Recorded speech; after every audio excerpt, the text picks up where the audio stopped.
today, inshallah, we will discuss a very important matter, and that is regarding pre-Islamic Arabia, meaning what was the state of the people of Arabia before the arrival of the Messenger sallallahu alaihi wasallam. What was their religion like? What was their social conduct like? What kind of things they were good at, and what kind of things that they did which were evil, and that Islam then came and changed. And the reason for mentioning this, and not only I am mentioning this, rather every book of Seerah, it begins with mentioning the condition of the Arabian people before the arrival in Islam. And that is the key. Why is it key? Because the Arabs have a proverb which is Al-Ashya'u tu'rafu bi-azdadiha, which simply in English translates as things are recognized by their opposites. So for example, you can only truly understand what cold is when you know what hot is. You can truly understand evil when you know what good is, etc., etc. You put two opposites together and you can understand them better when you understand both of them. In a similar manner, for us to understand the true glory of Islam and how the message of the Messenger sallallahu alaihi wasallam came about and how it changed the hearts of people, we must understand what they were like before. What was that civilization like before? What were those people like before? And then you will see the change that happened in that society because of the Messenger sallallahu alaihi wasallam, because of the revelation of the Quran, and because of the message that the Prophet sallallahu alaihi wasallam brought. For example, when we see the hadith of the Messenger sallallahu alaihi wasallam, and the Prophet sallallahu alaihi wasallam says, "Bu'ithtu li'utammima makarim al-akhlaq," that I was sent to complete good character, to complete good conduct. That will make more sense when you understand the character of those people before Islam. And you will see how the character of the Messenger sallallahu alaihi wasallam changed their character, changed their state, changed their entire civilization. So we'll begin with understanding what Arab lands is, what the Arabian Peninsula is, what type of people inhabited that peninsula, what was their state, what was their religion, and how all of that unfolded before the coming of the Messenger sallallahu alaihi wasallam. So we start with the geographical location of Arabia. Now, in our times, when we say the Arab world or the Arab land, we include nearly 22 different countries. For example, you include Saudi Arabia, you include Iraq, Iran, Jordan, Palestine. All of these lands are included in what we call Arabia, but that's not technically what the Arab lands were. I start out by mentioning that the land of Arabia is located in the Middle East, which we all know. And it is surrounded by water on all three sides. If you open Google Maps, you will see that when you look at the Arabian Peninsula, you see that it's surrounded by water. What is it surrounded by? On one side, it's surrounded by the Red Sea. On the other side, it's surrounded by the Persian Gulf. And on the other side, it's surrounded by the Arabian Sea. The Arabian Sea is an extension of the Indian Ocean. I'm not a geography teacher, I'm just mentioning these things for you to understand. Yes? So you have these three seas that are surrounded by this land, and that land is known as the land of Arabia. And it's also known as the peninsula. A peninsula is that location which is surrounded, majority of it is surrounded by water. That's what a peninsula is. So it makes the Arab land a peninsula because it's surrounded by the Red Sea, the Persian Gulf, and then the Arabian Sea on either of its sides. So that is the land that we're talking about. That land is split into 8 regions. And those regions are Hijaz, Yemen, Hadramaut, Mahra, Oman, Bahrain, Najd, and Ahqaf. These are the 8 lands or 8 regions within the land of Arabia. 8 regions. The main one that we talk about is Hijaz. Okay? That's the main land that we talk about. And Hijaz, literally in Arabic, translates as barrier. Why is it known as Hijaz, or the land of Hijaz? It's known as a barrier because it separates the other regions. It separates the other regions. What is Hijaz?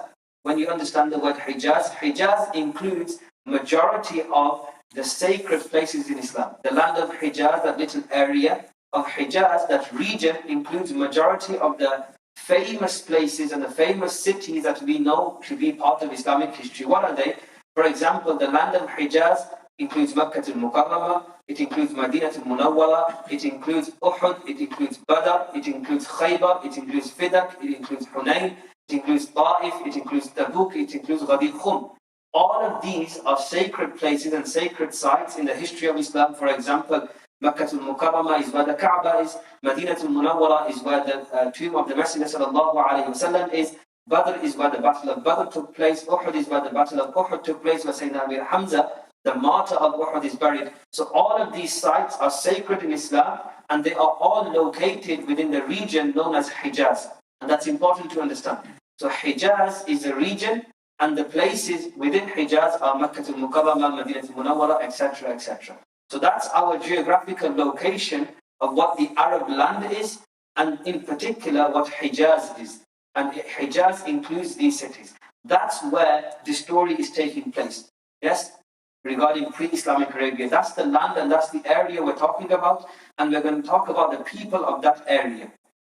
So we begin first with the origins. So how every land that is right now in the world has an origin story, as in how did first people come to inhabit that land or that area. And you might have heard these stories from your forefathers regarding your villages back home. Okay, these villages were not always inhabited by humans, rather a large family might have moved there, or a couple of people moved there initially, and then people followed suit, and then that village then eventually became a town and a city, etc. And that's the story of Arabia as well. So when we go back to the origins of Arabia and how people settled within Arabia, it's an extensive history. It's a long history, and I purposefully left out the major portion of that, otherwise we would be here discussing just that part for a couple of weeks, which I do not wish to do. But simply understand that there are two tribes, or two groups of people known as Ad and Thamud. Ad and Thamud are mentioned within the Quran.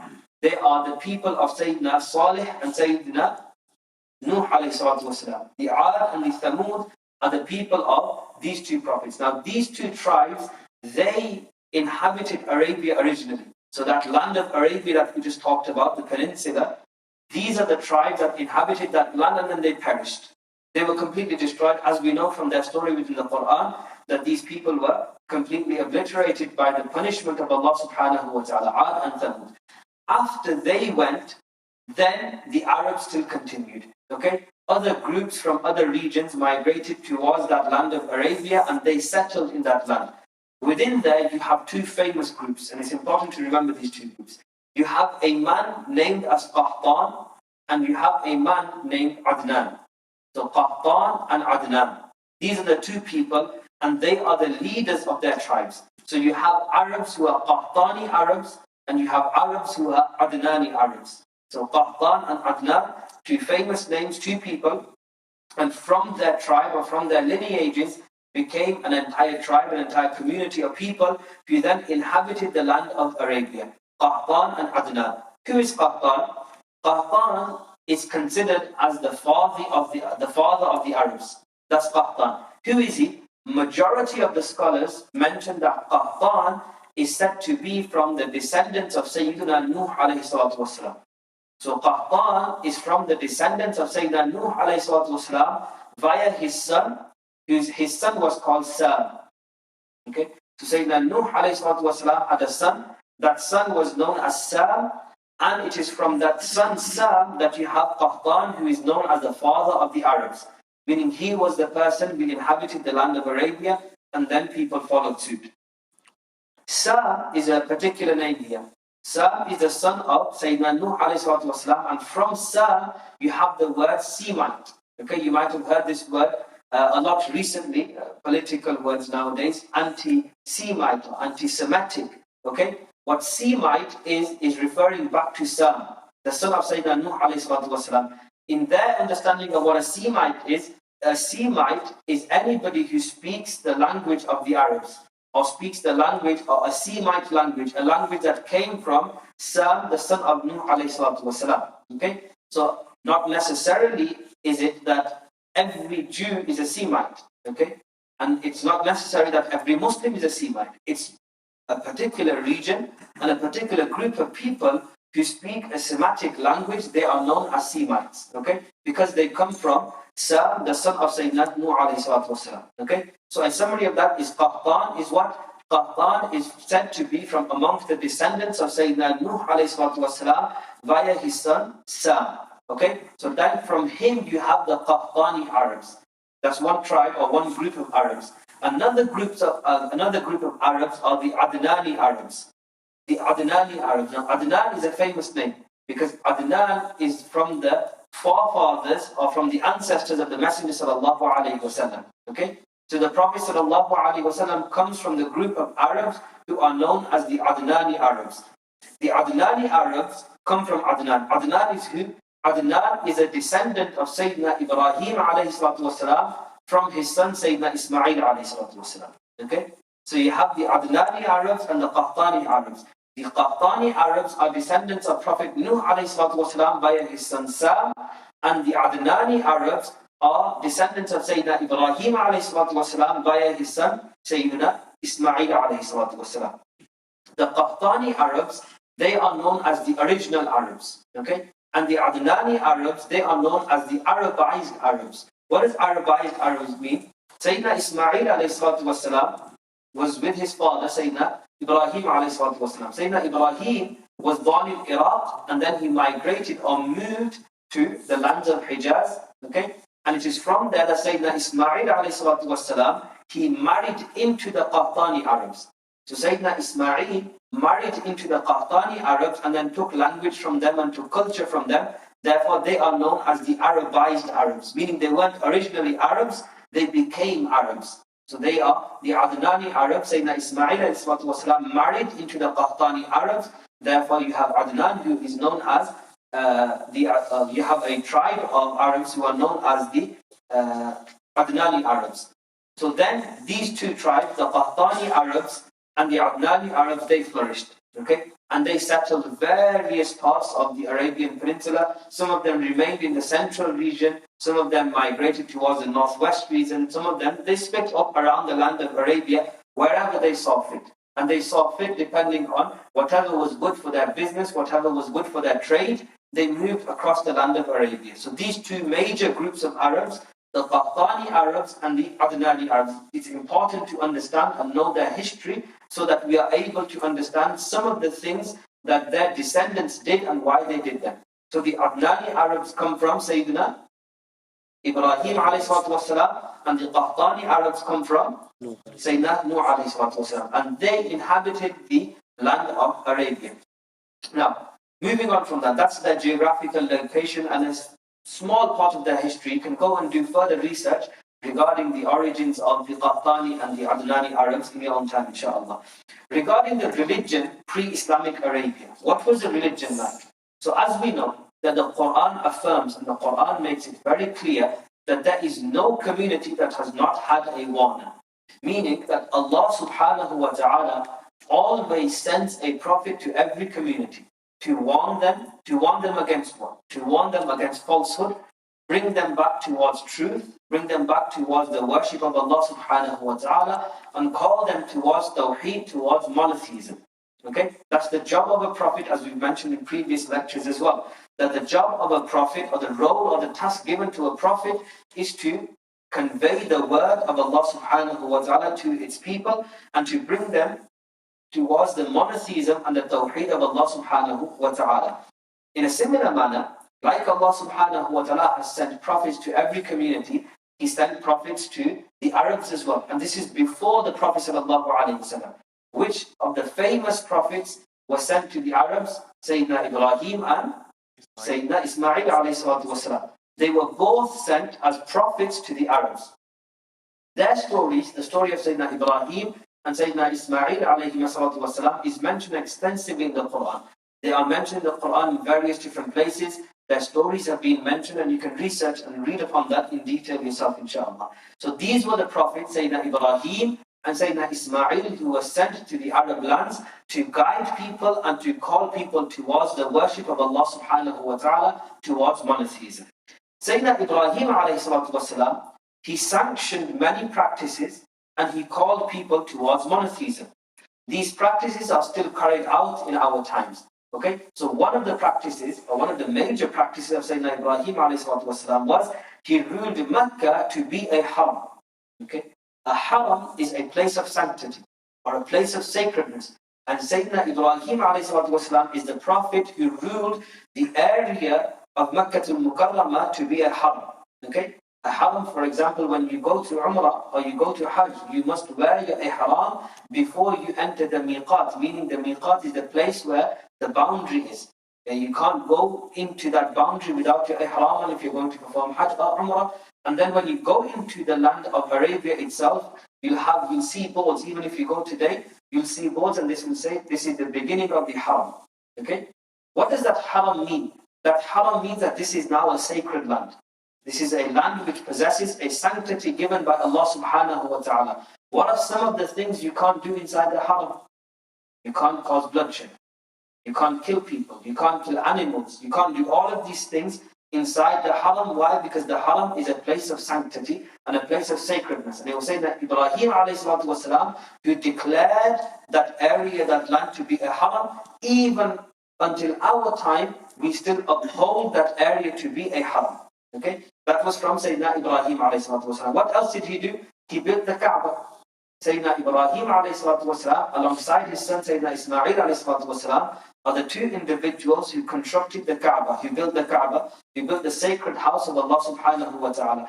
What else did they do? He instituted the 4 sacred months in which all hostility was ceased. Any warfare, any tribalism, all of that had to stop for 4 months. And I mentioned that in one of the Jum'ah khutbahs as well. Yes? So these were some of the things that Sayyidina Ibrahim ﷺ did that we still carry out until this day. What are the 4 sacred months? The 4 sacred months are Dhul Qa'dah, Dhul Hijjah, Muharram and Rajab. The 4 sacred months. These are 4 sacred months that were instituted by Sayyidina Ibrahim ﷺ, where he declared to his people that within these 4 months there is no hostility, there is no war, there is no bloodshed. Okay? And I mentioned some of the reasons in Jum'ah as well as to why they are sacred and why bloodshed, etc. was prohibited within them. The first one, you have Dhul Qa'dah. The scholars mention particular reasons. The reason why Dhul Qa'dah is a sacred month and warfare, fighting, hostility is prohibited in it is it is in Dhul Qa'dah that people would make the journey towards the blessed lands to perform their pilgrimage. It was Sayyidina Ibrahim ﷺ who started the Hajj. He started the pilgrimage towards Makkah al-Mukarramah. So in Dhul Qa'dah, because the people from around the land of Arabia would be coming to the Kaaba, there cannot be any warfare, there cannot be any hostility. So all of that was seized because the pilgrims were coming. In Dhul Hijjah, all of that was prohibited. Why? Because that is the month of the Hajj. The people will be engrossed in Hajj. The 3rd month is Muharram. The reason why Muharram was declared a sacred month and hostility was prohibited within it was because it is now the time for leaving of the pilgrims that came. So the pilgrims that came from all around the land of Arabia to visit the sacred house, they would be leaving. So all hostility had to be ceased, all warfare had to stop, all battles had to stop, because the pilgrims were there and they were leaving, and they would be needed to granted safe passage to exit the land of Hijaz. And Rajab, why Rajab was declared a sacred month was because Rajab falls right in the middle of the Islamic calendar as well. And it fell right in the middle of their calendar, and it was at this moment, meaning in the month of Rajab, where the people would travel again to visit the sacred house. So they would come once to perform their Hajj pilgrimage in Dhul Hijjah, and then they would come again in Rajab to visit the Kaaba as well. Something similar to what we call, they would do the Hajj in Dhul Hijjah, then they'd probably go for an Umrah in Rajab. That's why these 4 months were declared as sacred months and all hostility was prohibited within them. These were those things that Sayyidina Ibrahim ﷺ introduced, and they are still living until this day. Okay? That was Sayyidina Ibrahim ﷺ. So then what happened? Sayyidina Ibrahim and Sayyidina Ismail ﷺ, they were prophets of Allah subhanahu wa ta'ala. They preached and taught monotheism. They preached Tawheed. They called people to worshipping one God, Allah subhanahu wa ta'ala, and they told people not to worship any idols. So then what happened? Generations later, that true Abrahamic religion, the religion that Sayyidina Ibrahim ﷺ came with, slowly disappeared from the communities. And there's an event mentioned which is the hallmark of how the Arabs went from monotheists, from worshipping one God, and following the religion of Sayyidina Ibrahim والسلام, how they ended up having 360 idols in that Kaaba. How did that happen? The historians mention that the first person to introduce idol worship in Arabia and alter the religion of Sayyidina Ibrahim والسلام, and Sayyidina Ismail والسلام, was a man named Amr ibn Luhay al-Khuzai. That's Amr ibn Luhay al-Khuzai. He's an important figure because it is through him that the course of history changed for the Arabs. They went from following the religion of Sayyidina Ibrahim to worshipping everything that they could see. Okay? And this is an important figure. Amr ibn Luhay al-Khuzai. Who was he? He was a prominent figure amongst the Arabs from the tribe of Banu Khuza'a. Okay, we'll go into the names of the tribes and their details at a later stage. But he would belong to the tribe of Banu Khuza'a, Amr ibn Luhay al-Khuzai. He traveled to the lands of the Amalekites in Syria and returned to Mecca with an idol named Hubal. Okay, so this is Amr. He lived approximately, according to the historians, approximately 500 years before the time of the Prophet sallallahu alaihi wasallam. Okay, and all of this is history. So Amr, he lived approximately 500 years before the Prophet sallallahu alaihi wasallam. He went to the Amalekites. Now the Amalekites were a powerful nation. The Amalekites were a powerful nation. Their stories are mentioned in the Old Testament and the New Testament as well. The Amalekites were a powerful nation, and they had technological advancement, and they were a very prominent civilization. On their side, you had the Arabs. The Arabs, and when you look at the land of Arabia, the Arabs have never had agriculture. The Arabs have never had farming land. The Arabs are people of the desert. They live in the desert. What do they survive off? They survive off trading and business. That was what the Arabs used to do. And that's how they made their income, how they made their livelihood. So this man, who was a prominent figure amongst the Arabs, Amr ibn Luhay al-Khuzai, he traveled to the kingdom of the Amalekites. And he saw that they had enormous houses. They had everything. They had technological advancement. The way their civilization was operating, running and progressing, he envied that somewhat. Okay? And he was somewhat bamboozled and baffled by their progression, how they have become such a great civilization, whereas the Arabs are still nomads. They're living in the desert with nothing. So what did he do? He spoke to these Amalekites in Syria, and the Syrians told him, the Amalekites, they told him that we attribute all of our glory, all of our technological advancement, everything that we have right now in terms of our civilization, all of this is because of this God named Hubal. And these idols that we worship. Whenever we are in a state of difficulty, we worship and we pray to these idols, and our eases and we get ease. Our worries are taken care of. Whenever there is a drought, we worship and pray to the idols, and the drought ends. Yes? So these are the things that these Amalekites said to Amr ibn Luhay al-Khuzai, and him being him, thought that let me take one of these idols back with me to Arabia, and maybe if we worship them, we will also become a great civilization. That was his idea. And he was a prominent figure amongst the Arabs then. So what did he do? He took that idol which was named Hubal, and that Hubal was even there present in the time of the Prophet ﷺ. So that is a key figure, Amr ibn Luhay al-Khuzai, and the idol that he bought was still worshipped even in the time of the Prophet ﷺ. The idol was named Hubal. What happened? Amr bought that idol back from the Amalekites, and he placed it with the Arabs. And the Arabs began worshipping that idol, because Amr was a prominent figure.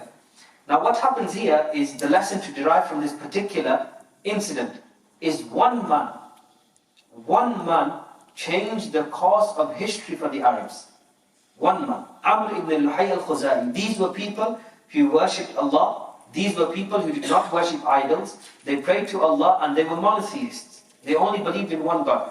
One man changed their religion, changed their identity, changed everything for them by bringing this idol named as Hubal. The lesson that we learn, and I mentioned in the intro last week as well, I'll try to derive lessons from the stories that we mentioned. What is the lesson that you learn? What is the moral of this story? The moral is simple, that if you are a powerful, prominent figure amongst your community, you can change their history. Because people hold you in high regard. People value your opinion. So if you come to them and you tell them something, or you say something to them, they will listen to you, number one.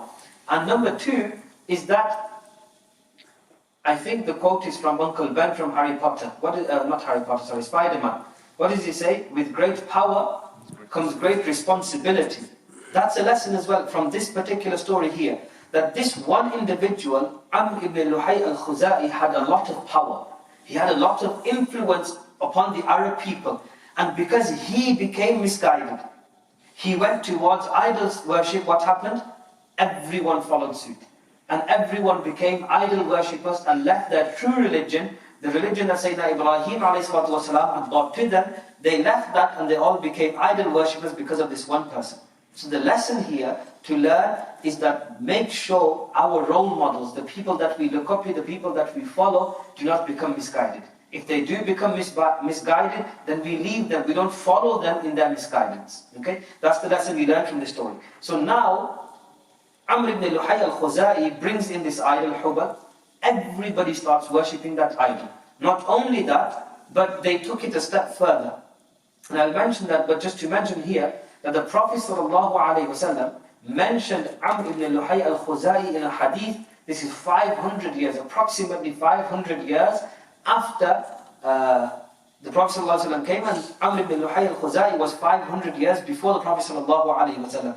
What did he say? The narration is found in the Sahih of al-Bukhari that the Messenger of Allah ﷺ said, I saw Amr ibn Amir ibn Luhay al-Khuzai dragging his intestines in the hellfire, for he was the first man who started the custom of releasing animals for the sake of false god. For the sake of false god, meaning he was the first person who brought idol worships into the Arab lands. After Sayyidina Ibrahim and Sayyidina Ismail alayhi. So that's Amr ibn Luhay al-Khuzai, the first person to bring back idol worship after Sayyidina Ibrahim and Sayyidina Ismail alayhi. What happened then? The Arabs began worshipping everything. They worshipped rocks, they worshipped stones, they worshipped statues, they worshipped trees, they worshipped the sun, they worshipped the moon. They worshipped everything basically. Anything that they found, they began to worship that. To an extent where one of the narrators, Abu Raja al-Utaridi, he says that before the advent of Islam, we used to worship rocks and stones. And if we found a rock more beautiful than the other rock we were worshipping, we would throw the first rock and we would begin to worship the new one. That was their religion. That's what they did. They worshipped everything they could find. If they found a rock that was more beautiful than the one they were worshipping, they would replace it. They would start worshipping the new one and they would throw the old one away. And if we did not find a rock, for example, when they were traveling, he would say, when we were traveling and we did not have a rock, we would collect a pile of sand, use milk from the goat to make it from firm sand, and perform tawaf around the structure. That was their religion. So if they didn't have a rock, they would take sand, they would put milk into that, make a structure, and begin doing tawaf of that structure. That was the state of the religion of the Arabs before the Prophet ﷺ came to them. That was their religion. What was it? They would worship everything. Okay? Stones, idols, statues, trees, rocks, sand, mountains. They worshipped everything. That was their religion. What changed was when the Prophet ﷺ came. But before that, this was their religion. What about their social life? How was their social life? So this was their religion, what they believed and what they did, and acts of devotion, acts of worship, this is what they would do. But in terms of their social life, there was both. They had good attributes or good traits, and they had evil traits as well. We'll mention some of them here. The first is, before the coming of the Prophet ﷺ, pre-Islamic Arabia, the Arabs, they would fight over small things, which would result in all-out war lasting decades and sometimes even generations. That's how they would operate. They would fight over small minor disputes. It would then become a full-blown out war and battle, and then that enmity towards that other tribe or that other group of people would carry on generation after generation after generation. And that's something that obviously some of us can relate to as well, because that happens in our lands, in our families as well. Meaning the grandfather had a dispute regarding the land with somebody else, and now the son is fighting for that, the grandson will fight for that land, and then generation after generation, this fighting will continue. That was the state of the Arabs. Small things would become major disputes, and they would result in all-out war and battle. They would bury their daughters alive. The Arabs hated, before the time of the Prophet ﷺ, they hated having daughters. Why did they hate having daughters? Because they hated the idea that the daughter will come, will get married off, and they will leave the family and they will take everything with them.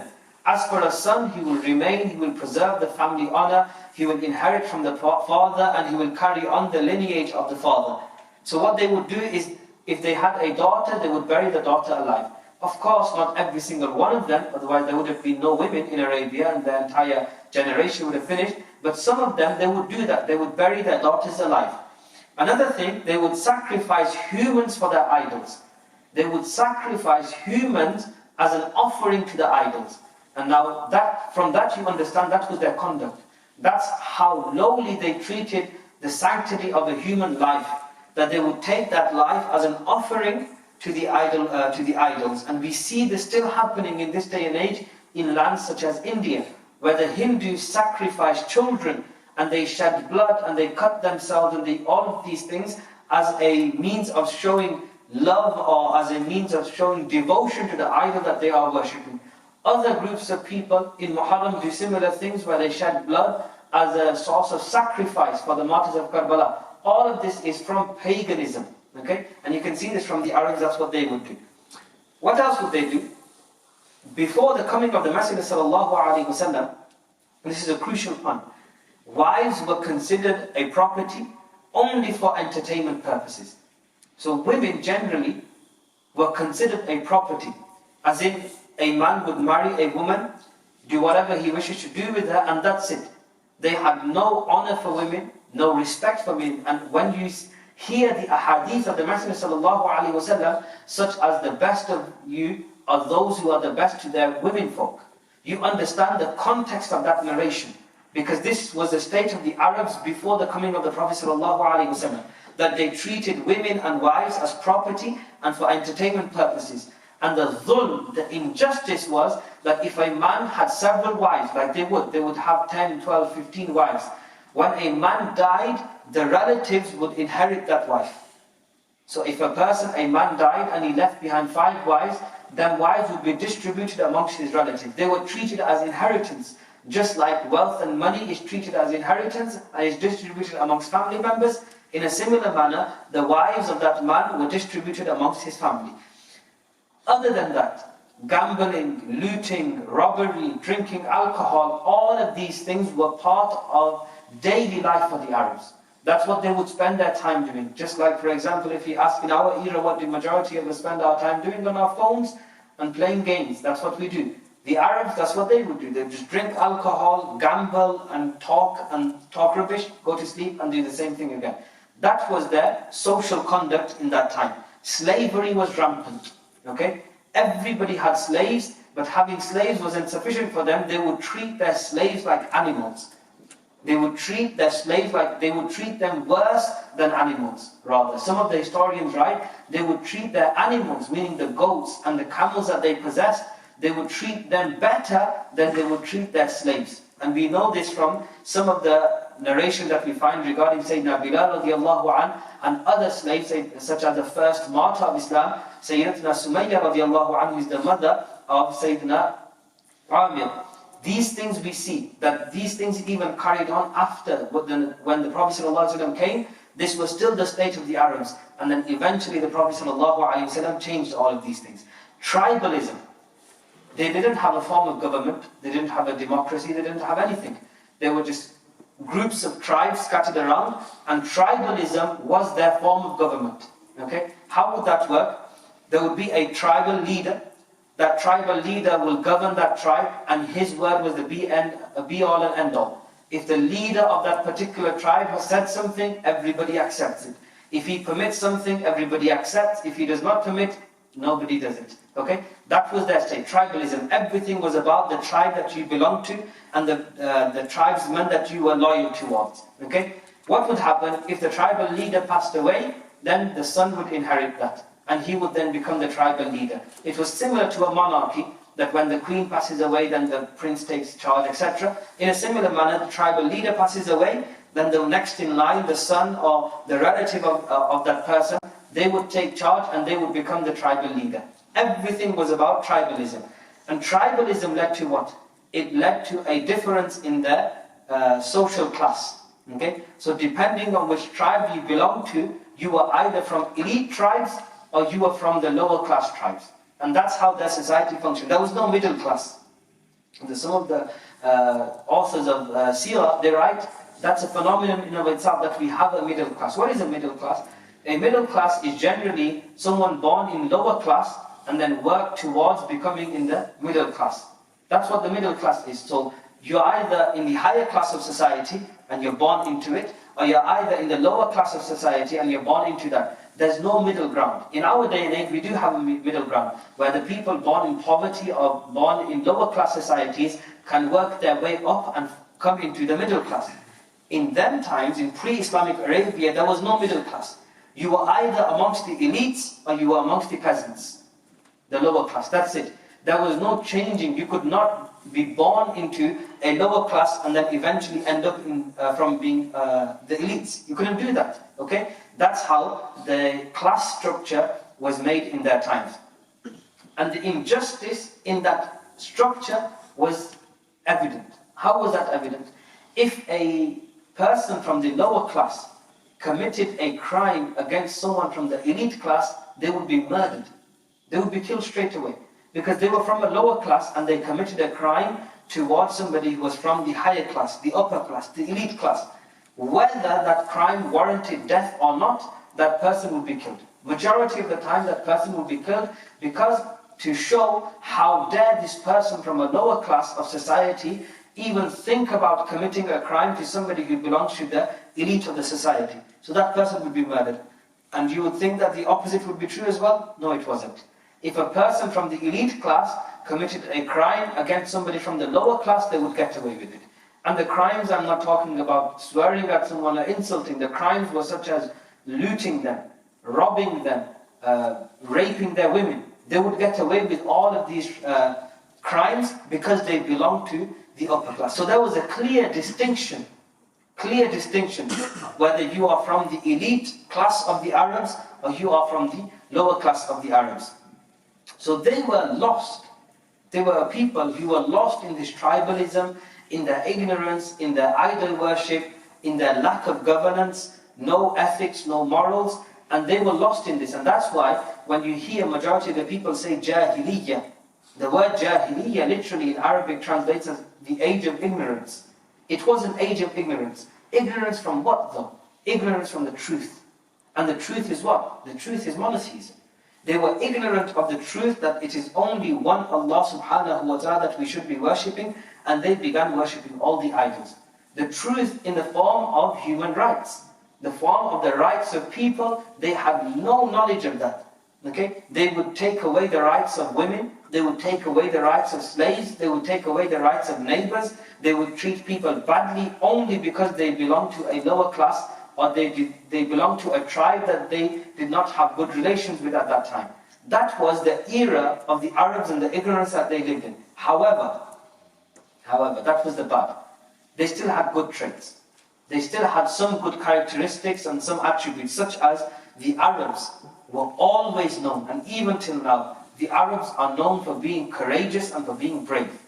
And they were always known for being a people who were courageous, who were brave, who were not scared of war, who were not scared of battle. And they, amongst the Arabs, were some of the best swordsmen. They would take pride in their swordsmanship, how they could move a sword, how they could utilize and use a sword in battle. They would take pride in that. Other than that, they were very truthful people. And obviously you might have heard all the bad, and then you're thinking, how were they truthful people? They were truthful people. They would not lie. They wouldn't lie. Whatever they did or they didn't do, they would say it openly. They were truthful people. Another thing, they kept their promises. These are common things that were known about the Arabs before the Prophet ﷺ. If they made a promise to somebody, they would keep that promise. Because it was their word that they had. They didn't have anything else. For example, we can write things down, we can make a contract, we can sign it. Who is going to uphold that contract? If me and you argue over the validity of that contract, it will be taken to court. and the judge will decide. They didn't have this system. They didn't have a judge, they didn't have a jury, they didn't have a government, they didn't have any of that. So how could they rule? How could they be good to each other? It was their word. If they had promised to do something, they would carry it out. If they had promised not to do something, they would live by it. And that's how they functioned as a society. So they were truthful people, and they always kept their promises. If they made a promise, they would keep that promise. And you understand the importance now of when the Arabs are saying to the Prophet, I'm jumping the gun here a little bit, but when the Arabs are saying to the Prophet ﷺ that you are as-Sadiq al-Amin, you are the truthful one, and you are the one who keeps promise, and you are the best amongst us in these two attributes. If you understand the context of those words, how much that means for the Arabs to say that about somebody else, about another person, because they were known for being truthful. They were known for keeping their promises and keeping their words. For them to say that the Prophet ﷺ is the most truthful amongst us, and he is the most trustworthy amongst us, that holds weight. Because the Arabs are known for being truthful and trustworthy. But alongside this, they have other things. For example, the Arabs, even until this day, in our modern world, the Arabs are known for their hospitality. The Arabs are known for how they treat their guests. The Arabs are known to be very kind and very welcoming to the guests that come to them. And they were known in particular for their hospitality because of the Kaaba that Sayyidina Ibrahim ﷺ had built. People from all around Arabia would come as pilgrims to visit that Kaaba. Obviously they would come to do their idol worship or whatever they were involved in, but they would come as visitors, as guests to that sacred land. Okay? And the historians write regarding the Arabs, they would be the most hospitable of people. Most hospitable of people. In our day and age, when we go and we travel to another land, and we don't know anybody there, or we're visitors or we're guests there, what do? We find a local takeaway, we eat and we go. If we need to sleep somewhere, we book a hotel, an Airbnb, we sleep. That's how we do things. In that day and age, they didn't have hotels, they didn't have restaurants, they didn't have any of that. So when pilgrims are coming from all around the world, or all around the Arabian land, where are those people going to stay, number one? And where are those people going to eat? The pilgrims relied heavily on the hospitality of the Arabs. And what the Arabs would do is they would open their homes. They would open their own houses and call in guests. And they would have competitions with each other, who has more guests in the house. This was a good trait of the Arabs. They would feed them guests, they would clothe them guests, they would give them a place to stay, a place to sleep. They would give them food to eat. And one of the historians writes that the Arabs would not shy away from slaughtering their best camel for guests. They would not shy away from them. And you know how much Arabs, even until now, how much Arabs love their camels. Arabs love their camels, but they would not shy away from slaughtering that camel to feed the guests. That was their trait of hospitality, how they would treat their guests. However, sometimes they would even go beyond the limits in providing for their guests. They would serve them alcohol. They would even at times, the historians write, at times they would even offer their own women, their own wives to their guests, that you can have these for the night. They would even make prostitution completely viable for them. In hospitality, obviously impermissible actions, but that's how hospitable the Arabs were. Those were some of their good traits. Alongside that, so how many of them? They were courageous people, they were brave people, they were truthful people, they would keep their promises, and they were very hospitable.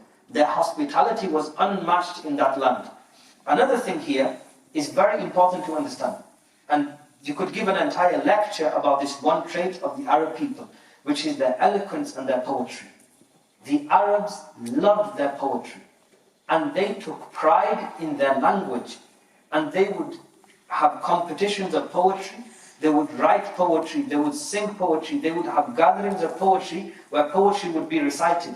They loved their poetry, and even until now we study the Jahili poetry to see the eloquence of the Arabic language. Okay? That's the state of their language and how much they loved poetry. They loved poetry so much that when they would go to war, the two armies would be ready for battle. One army would send their best poet to the middle, and that poet would recite poetry in praise of his side and in cursing and slandering and ridiculing the other side. Then he would go back. Then this side of the army, they would send their poet. That poet would come, he would recite poetry in praise of his side and cursing and slandering the other side. That's how they began battles, with poetry, in praising themselves and their armies and in ridiculing the other army. So the Arabs took pride in their eloquence, their language and their poetry, to such an extent that sometimes this poetry would stop wars and end disputes. Meaning, if a poet from a particular tribe wrote verses of praise for another tribe, or wrote a sulha, or they wrote an agreement in poetry form, and they would sing that, that would end disputes and war and quarrels amongst the people. That's how powerful their poetry was, and that's how much pride they took in that poetry. Not only that, but every year when the pilgrims would come to visit the Kaaba, they would take the pilgrims to a location other than Makkah al-Mukarramah, known as a town, or a market town rather, known as Ukaz. They would go to this town known as Ukaz, and that town was a market town, meaning people would go there for shopping, for trading, for business. They would do all of that stuff there. Then what would they do? With all the pilgrims that have come from all around the land of Arabia, they would all gather, and then they would choose their best poets, and they would have a poetry competition. All of the best poets from around the land of Arabia would gather in Ukaz, and they would sing poetry.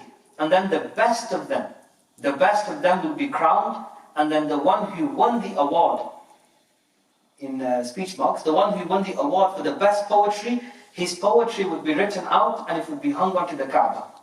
That's how much the Arabs valued and loved their poetry. So whoever won that award for that year, then he would be crowned the king of poets for that year. And his poetry would be taken, and it would be taken back to Mecca, and it would be placed on the cloth of the Kaaba. And that is some of that poetry that was placed on the cloth of the Kaaba is still preserved to this day. It's preserved in a book titled Al-Mu'allaqat. Al-Mu'allaqat in the Arabic language means hanging. And the poems are known as the hanging poems, what the Arabs would write in these marketplaces, and they would be crowned for the best poetry that had been written. That was the state of the Arabs. So the good traits that they had amongst them was their nature of serving for guests, caring for guests, honoring and respecting their guests. Alongside that was the pride that they took in their language and in their eloquence. When you understand this, how much pride they took in their language, how much they loved poetry, you keep this in mind, and you see that they're having competition, they're singing poetry before battle. You see this context, and then you put the revelation of the Quran into that context, and it all makes sense. That the greatest miracle given to the Messenger ﷺ is the Quran. And the Quran is unmatched in every possible way. In particular for the Arabs, what it was unmatched in was its language. And that's why whenever we study the Quran, you can study a translation. But our main focus as teachers is always on the language of Arabic, because that was the greatest miracle that was given to the Prophet ﷺ. When you hear the story of Sayyidina Umar radiallahu anh, that he was about to go kill the Prophet ﷺ, but he heard the words of the Quran and he changed his mind. You have to understand what power the Quran has within it, and why the Arabs valued that word of the Quran so much.